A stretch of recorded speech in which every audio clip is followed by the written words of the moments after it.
다음은 가슴에 응어리를 지게 하고 평생 한이 됩니다.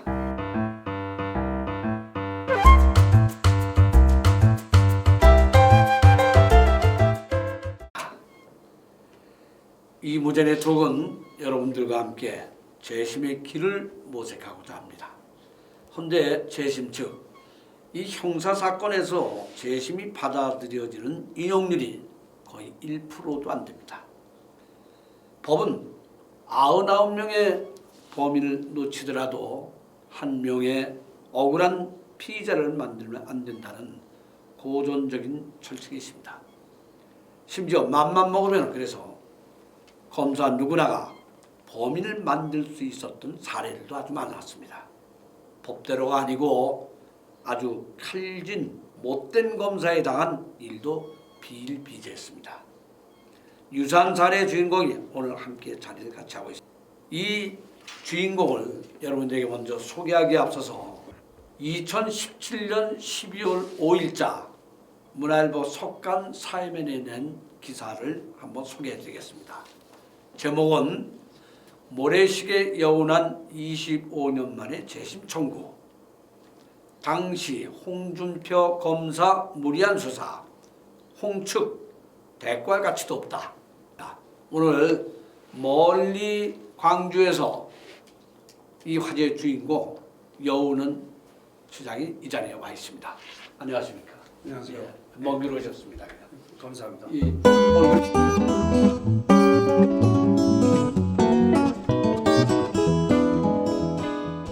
간략하게 한번 어떻게 된 소개됩니까? 여기에 보니까는 과거에 홍준표 전 안과 대표가 담당 검사로 그 당시에 돼 있었는데 그분 원래 잘 알았습니까 원래? 전혀 몰랐죠. 몰랐어요. 뭐 일면식도 없는 분인데 야, 그분이 광주로 부임을 해서 온 뒤에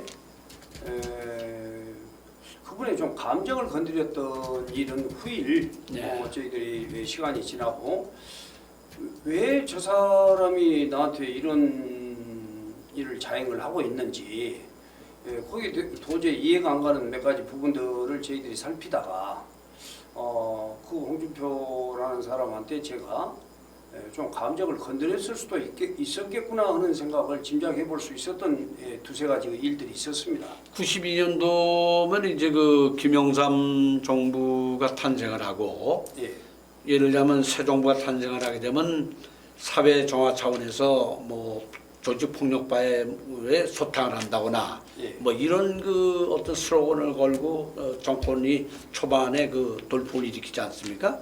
그때 사건이 이제 연루화되면서 예컨대 광주의 지역에 내려와 있던 당시의 검사 홍준표 검사가 여운한 조직폭력배 두목일 일망타진했다 이렇게 기사가 난 거 아니겠습니까? 그 당시에? 아닙니다. 그렇습니까? 저는 왜 그 이야기들은 전혀 맞지 않는 이야기냐면은 방금 말씀해 주신 당시 범죄 전쟁이 나서 조직폭력배 소탕령이 내려지고 한 것은 제 사건이 있기 훨씬 전에 있었던 일들입니다.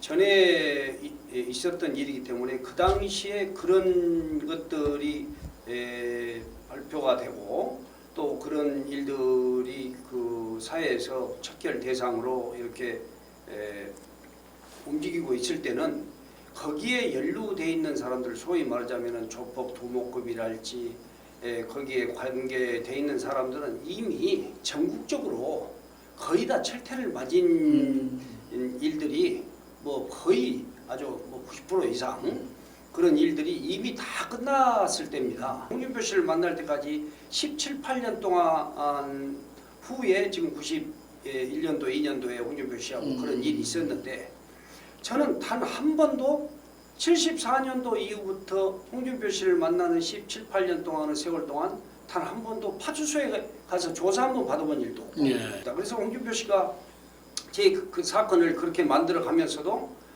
뭐 손톱만한 그 증거 하나도 없이 그런데 그 정황 증거 하나도 없이 자기 생각대로 자기의 적에 맞춰서 그걸 꾸며가지고 저를 법원에 기소하고 또 제가 그 억울함을 그렇게 호소를 하고 법원에다가 변호인분들까지 다 그렇게 잘 제기를 해서 대응을 했습니다마는 모든 것이 다 밝혀져서 홍준표 씨 기소에 대해서는 전체 다 무죄를 주면서 갑작스럽게 그 조직폭력배의 진술 하나, 저하고 관계도 없는 사람의 진술 하나가 그 전에 홍준표 씨가 받아놓은 진술이 하나 있었습니다. 그것도 어떤 의도성이 있는 진술이었는데 그 진술 하나가 있다고 해서 그 증거를 채택해가지고 법원에서 저한테 무죄를 홍준표 씨 기소에 대한 부분은 전체 무죄를 주면서 갑작스럽게 무슨 자금책 및 두목의 고문급이라는 정말 듣도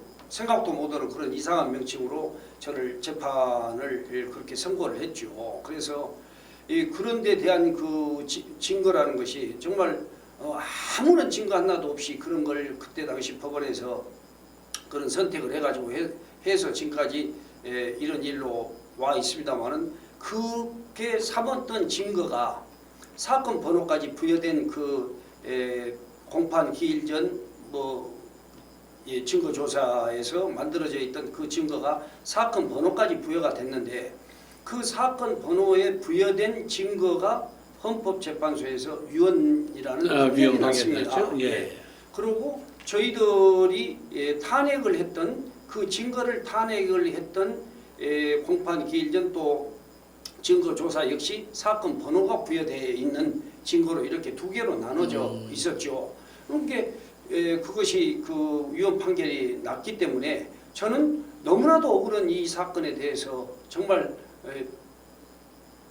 말로는 형용할 수 없는 이런 엄청난 피해를 당하고 이런 일을 겪었는데 이 일에 대해서 다시 한번 살펴봐 주십사고 제가 사회에 호소하는 것입니다. 관련법이 이제 위헌 판결이 났으니까 예. 그 법에 의해서 4년이라는 형기를 예. 치르지 않습니까? 예, 그렇습니다. 그럼 당연히 재판부에서는 예. 그 관련법이 예. 소멸됐으니까 예. 당연히 재심을 요구하는 게 이해가 갑니다. 저 생각 그 이해가죠. 그런데 예. 최근에 이제 저희가 그 지금 여덟배하고 얘기를 나누면서 중간 과정을 체크하는 과정에서 예. 당시에 재판에 들어왔던 공판 검사가 예. 전원에 따르면은 예.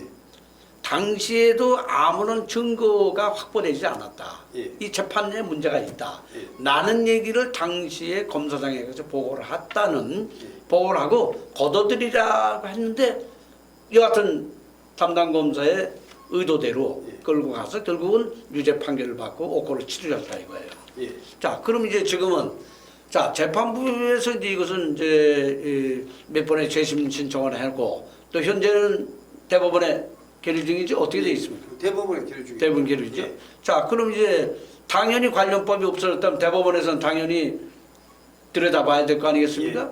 자, 이런 여러 가지 작업을 하는데 우리 대법원에서 이런 것들이 재심건들이 올라왔을 때 과연 이것을 누가 얼만큼 제대로 체크하고 보느냐. 예.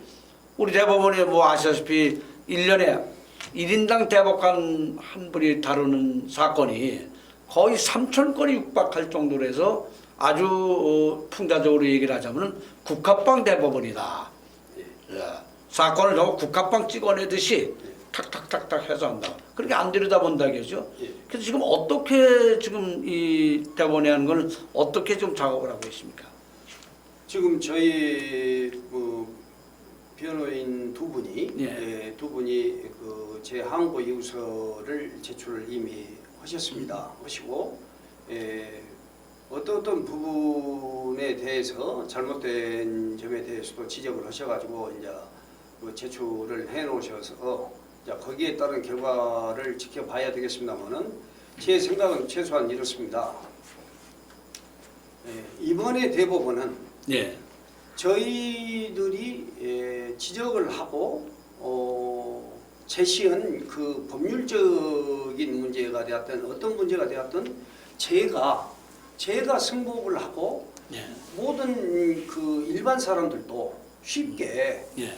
무엇 때문에 제가 주장한 일이 타당성이 없고 이걸 들여다보고 이것을 판단하는 대법원에서는 무엇 때문에 당신의 주장은 타당성이 없고 받아들일 수 없다는 것을 정말 명확하게 지적을 해 주셔야 됩니다.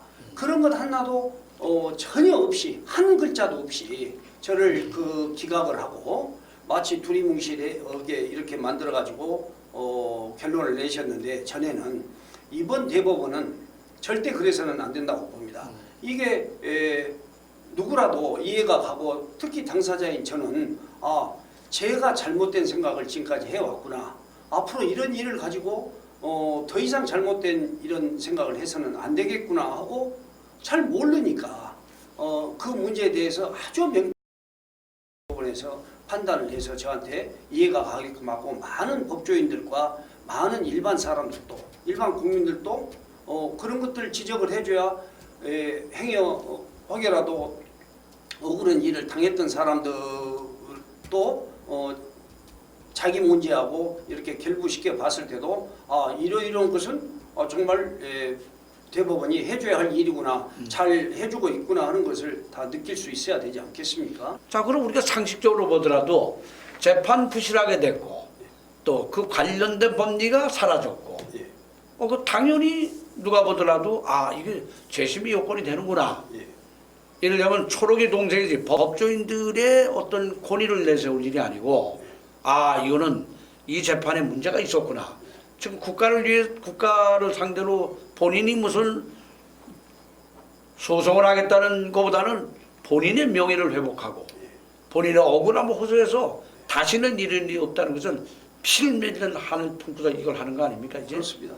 저도 이 문제에 대해서 그동안에 30여 년 가깝게, 소위 제 고통은 말할 것도 없지만 제 가족들이 정말 연장의 고통식을 받았습니다. 네. 소위 이 조직폭력배로 활동을 한 사람들한테 가장 치욕적인 것은 어떤 것이냐면, 호구들이나 할 수 있는 그 무슨 월정금을 내고 그 조직폭력배 보호를 받는 사람 같이 저를 그렇게 해서 판결을 했습니다. 그러면은 홍준표 씨는 저를 최대의 폭력 조직의 두목이라고 저를 기소를 했는데, 앞뒤가 안 맞죠? 예, 판사는 그건 전혀 아니고 그 점에 대해서는 무죄 판결을 하면서 전체적으로 전부 지적을 해서 무죄 판결을 하면서, 다만 그 폭력 조직에 축구 시합에 뭐 돈을 찬조를 한 적이 있는 것 같고, 또 뭐 두목 누구라고 딱 지적을 하면서 두목의 심부름을 한 사람 마냥 이렇게 해서 그 조직하고 전혀 무관한 것은 아니다, 이런 판결을 했어요. 그러면은 저는 그것도 정말 너무너무 억울한 일인 것입니다. 저한테 그렇게 했다고 한다고 하면은 이런 이 재판부까지 법원까지 이렇게 검찰하고 한 통속이 되어가지고 검찰의 입장만을 생각을 해서 이런 저희들 국민들이 억울한 사람을 그렇게 만들어내는 것은 정말로 법조인이 해서는 안 되는 일인데, 이런 걸 만들어놨어요. 저희 어머니도 지금 연세가 100세십니다. 100세신데 지금도 눈을 못 감으신 것이 제가 이렇게 억울함을 풀고 다니시지를 어머니가 알으셔요. 좀 뭐 충분히 이해가 갑니다. 그 당시에 재판하셨던 그 추심 판사 다 이제 변호사들 됐겠죠? 오래된 것으로 알고 있습니다. 오래됐죠? 그분이 양심상은 좀 해줬으면 그분이 좋겠어요. 좀 이거 좀 들었으면 좋겠네요. 네. 또 그것뿐입니까? 당시에 공판검사로 돌아가셨던 분도 한번 용기를 내서 우리 사법부의 그 정의로운 발전을 위해서 정말 한 말씀 해주신다면 얼마나 좋겠습니까? 이춘만입니다.